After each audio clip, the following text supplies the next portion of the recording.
manga, c'est une violence incroyable. Et bonsoir les gens et bienvenue dans cette nouvelle vidéo. Comme vous l'avez déjà remarqué avec le titre de celle-ci, oui, encore une vidéo avec un nouveau sujet alors que les deux précédentes séries ne sont toujours pas terminées. Mais en réalité, je ne pouvais pas continuer à vous raconter l'histoire de Takehiko Inoue ou même finir de réfléchir sur la propension du manga à être un art avant d'avoir fait avec vous un petit état des lieux sur l'industrie du manga. C'est pourquoi dans quelques semaines, on verra ensemble le fonctionnement de l'édition au Japon et on essaiera de répondre à une question que vous vous êtes peut-être déjà posée, à savoir pourquoi il n'existe pas de Shonen Jump en France. Mais avant cela, il va d'abord falloir se poser la question de comment l'édition française fonctionne. Et pour cela, prenons un cas concret. Vous êtes dessinateur et vous souhaitez publier votre premier manga. Vous vous munissez donc de votre idée et de vos plus belles planches afin d'aller voir un éditeur et lui proposer votre projet. Par chance, il est emballé par le projet et vous pose une question simple. En combien de temps pouvez-vous finir un tome complet ? En effet, l'éditeur ne vous achète pas une idée. Ce qu'il achète, c'est l'intégralité des planches dessinées pour un tome qu'il va ensuite publier et vendre. En règle générale, pour ce genre de choses, on vous proposera environ 8 000 €. Il faut évidemment refuser. Vous êtes seul à dessiner, donc cela vous prendra au moins un an pour faire votre manga, et en plus de cela, le matériel est à votre charge. Un bon chiffre vous paraît donc être un SMIC annuel de 18 500 €. Pour l'éditeur, c'est hors de question. Mais il veut bien monter à 10 000 €. C'est toujours trop peu pour vous, mais bon, vous vous dites que peut-être vous finirez votre manga en 10 voire 9 mois. Allez, va pour 15 000 €. L'éditeur vous répond avec difficulté que 12 000 € c'est vraiment le max qu'il peut faire, et il répond un peu agacé qu'il y a 50 autres auteurs qui attendent que ça d'être publiés, qui eux ne cracheraient certainement pas sur une telle somme. Et puis, c'est vous qui êtes venu le trouver, pas lui qui est venu vous chercher. Vous hésitez et vous vous dites que c'est votre rêve après tout et qu'il ne faut pas le laisser filer. Vous acceptez donc plutôt satisfait et vous commencez dès à présent le travail sur votre futur manga.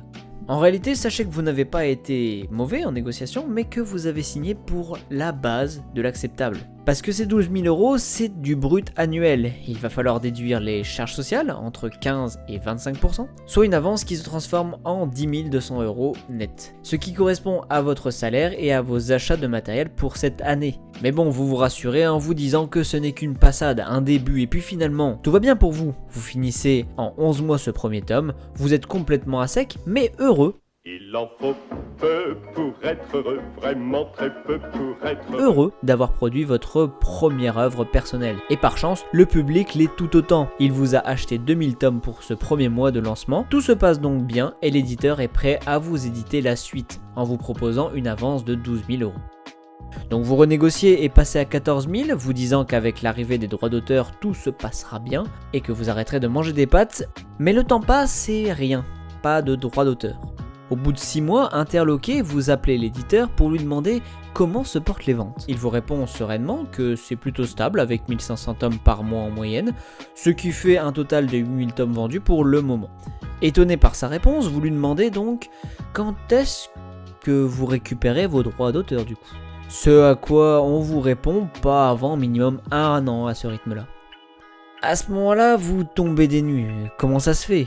Y a-t-il une ligne que vous avez mal lue dans le contrat ? Cet éditeur serait-il un fiefé voyou en train de vous voler ? Eh bien pas du tout, cet éditeur est parfaitement honnête, puisque vous avez déjà touché vos droits d'auteur. Ce que l'éditeur vous paie, c'est une avance sur la vente. Donc, tant qu'il ne s'est pas remboursé, il récupère les droits d'auteur. Mais là, vous vous dites, attends, il m'a payé 12 000 €. On a vendu 8000 exemplaires, à environ 7,50, soit hors taxe 7,11 €. On a donc vendu pour au moins 56 880 €. Il s'est donc largement remboursé, non ? Alors, je vous l'accorde, vous êtes très doué en calcul mental. Mais non, il ne s'est pas encore remboursé. Et pour comprendre pourquoi, il va falloir arrêter de regarder la situation du point de vue de l'auteur et se placer du point de vue de l'éditeur. Vous êtes maintenant l'éditeur. Vous avez aimé le manga qu'on vous a présenté et avancé 12 000 € pour sa création. Après près d'un an, on vous présente le produit fini. Mais de votre côté, pendant cette période, vous n'avez pas attendu sagement et vous vous êtes occupé des différentes négociations nécessaires à la publication. Déjà, il a fallu voir les différents imprimeurs afin de commander un certain nombre d'impressions et d'en négocier le prix. Ensuite, vous êtes allé voir les libraires pour leur proposer votre livre afin d'avoir des points de vente. Ces points de vente que vous devez maintenant approvisionner avec des distributeurs que vous avez vus afin de négocier les tarifs. Enfin, vous avez discuté avec le marketing d'un plan de communication pour faire connaître le manga au public. Et tout ça, c'était beaucoup de pognon à avancer. Même si normalement, ces frais doivent se rembourser par la vente de volumes. Pour faciliter la compréhension de ce que je viens de dire, on va partager notre manga à 7,11€ entre chaque partie prenante afin de voir ce que chacun récupère unitairement. En règle générale, la plus grosse part d'une vente revient au vendeur final, ce qui est plutôt normal, c'est lui qui fait la vente et qui va faire le stockage d'une bonne partie des livres. Mais du coup, comment ça marche? Est-ce que le libraire gonfle le prix en fonction de ce qu'il veut gagner? Non, en réalité le livre a une valeur fixe et le libraire achète le manga à l'éditeur à un tarif préférentiel qui est réduit entre 25 et 40%, ce qui est en réalité sa marge. Ensuite vient les deux pôles de support, avec les services de livraison qui s'occupent de la bonne distribution des livres et qui coûtent environ 22,5%. Et le service marketing qui compte pour 18% et qui s'est occupé du plan de communication. Ensuite on a l'imprimeur qui compte pour 7%, et enfin les droits d'auteur qui comptent pour 10% et l'éditeur qui compte aussi pour 10%. Alors à partir de ce moment, vous voyez que l'éditeur et l'auteur gagnent autant et vous pouvez peut-être douter de mes chiffres, ce qui est bien normal puisque ce sont en réalité les chiffres approximatifs donnés par un éditeur. En réalité, les chiffres qui étaient donnés étaient plus des fourchettes de pourcentage qui dépendent des négociations. Un jeune auteur n'aura généralement que 5% des droits d'auteur, alors qu'un chevronné pourra négocier 10%. Pareil pour un imprimeur dont le prix dépend de la qualité du papier et du nombre d'impressions, etc., etc. Mais bref, cela est une bonne base pour avoir une idée globale de comment ça marche et surtout de faire la lumière sur ces 50 880 € que nous avions calculé plus tôt. En réalité, cette somme est répartie sur la totalité des pôles. Et donc si on prend la fourchette haute de droits d'auteur, à savoir 10%, le livre a pour l'instant rapporté 5 688 €. On est donc à la moitié des 12 000 € d'avance dépensés et il faudra attendre les 17 000 ventes pour rentrer dans les frais et commencer à engranger pour l'auteur.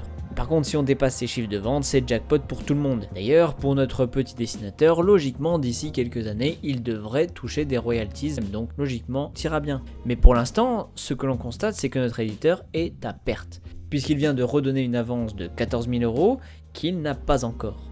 En plus de cela, il a aussi avancé beaucoup d'argent pour la création de ses mangas, et va continuer. Alors vous qui avez bien suivi les explications, vous me rétorquerez peut-être que dans mon exemple, une fois le volume vendu au libraire, l'éditeur récupère les coûts de fabrication et sa marge, donc c'est plutôt le libraire qui assume les coûts de création du manga. Eh bien non, car en réalité les libraires en cas de non-vente sont en droit de demander le remboursement de leurs invendus et l'éditeur est alors à perte sur l'opération de création. On comprend donc bien que dans le modèle français de l'édition, l'éditeur a une fonction de coordination, mais surtout une fonction d'investisseur. Et comme tout investisseur, c'est lui qui supporte le risque. En tout cas, dans un monde normal. Bref, on voit surtout quelle est la base du modèle de l'édition français. Le long terme et la multitude. L'idée quand vous êtes éditeur est d'avoir plusieurs licences comme présenté précédemment. Celles-ci au long terme vont vous rapporter et vous permettre d'avoir des finances solides pour permettre de supporter les futures erreurs d'investissement. Qui, vous l'aurez compris, sont les choses que veulent à tout prix éviter les éditeurs. En France, on évite ça tout simplement avec les projets les moins hasardeux et on privilégie l'achat de licences étrangères qui assurent normalement un nombre de ventes minimal ou des projets courts et déjà aboutis. Les détracteurs de ce modèle vous diront donc que son plus gros défaut, c'est qu'il ne laisse que peu de place aux projets bizarres, voire en avance sur leur temps. Et surtout, il permet peu aux dessinateurs débutants dans le milieu de faire leur premier projet par peur.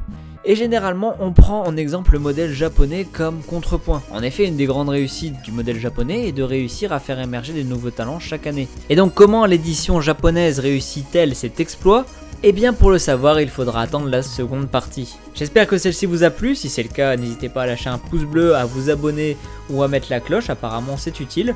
Et n'hésitez pas non plus à lâcher un petit commentaire. Sur ce, je vous souhaite une bonne lecture et vous dis à la prochaine.